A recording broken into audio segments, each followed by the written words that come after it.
He used to think he was lonely. He was wrong. He wasn't waiting for company. He was waiting for someone who wasn't coming back.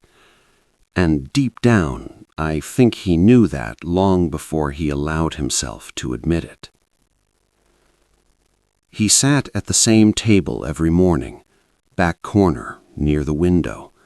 2 chairs, always 2. The cafe opened at 7. He arrived at 7:05. Dark coat, folded newspaper, black coffee. Across from him, an empty seat. At first, I didn't notice.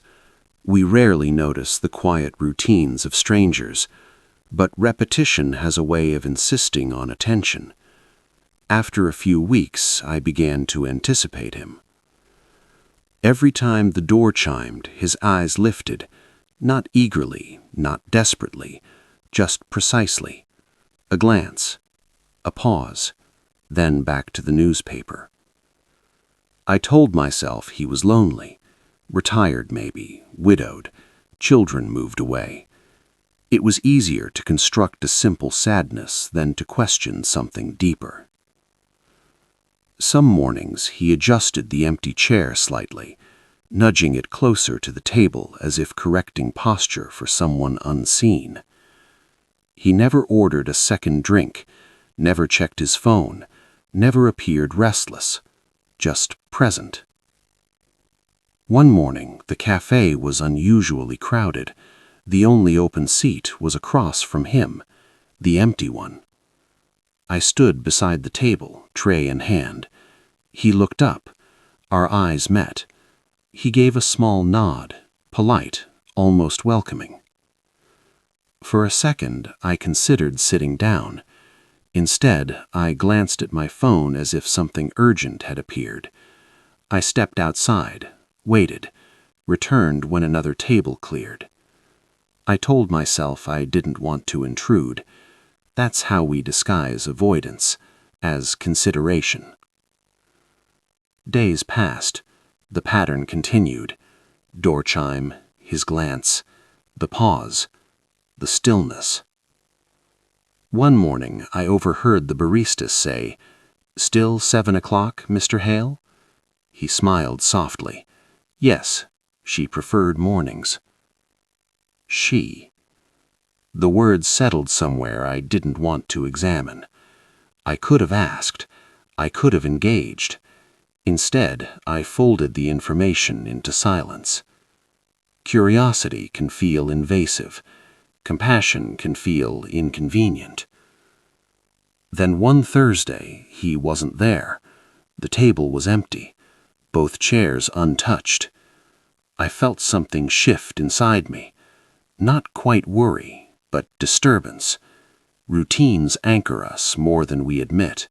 When they disappear, something in the room feels unfinished. The next day, still no sign of him. I approached the counter casually. The older gentleman who sits by the window, is he okay?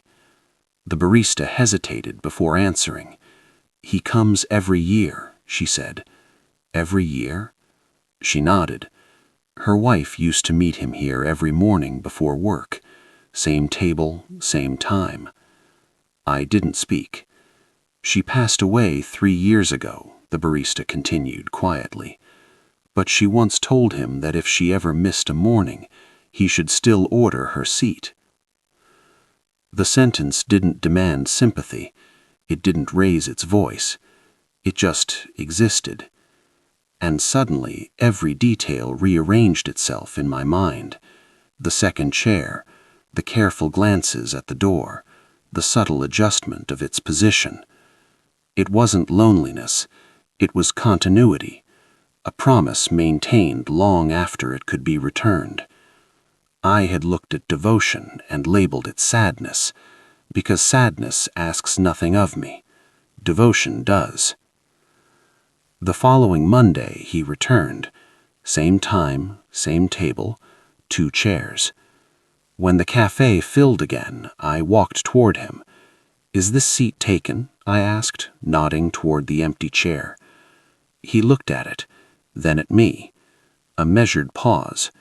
"It always is," he said. "Not unkind, just certain." I nodded. This time I didn't pretend to check my phone. I didn't step away immediately. "I hope she would have liked the mornings lately," I said. For a brief moment, something softened in his expression. Not surprise, recognition. "They're still her favorite," he replied. I didn't sit down. The chair remained where it was meant to be.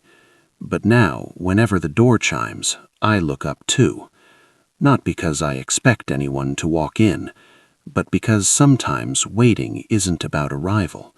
Sometimes it's about refusing to let memory sit alone.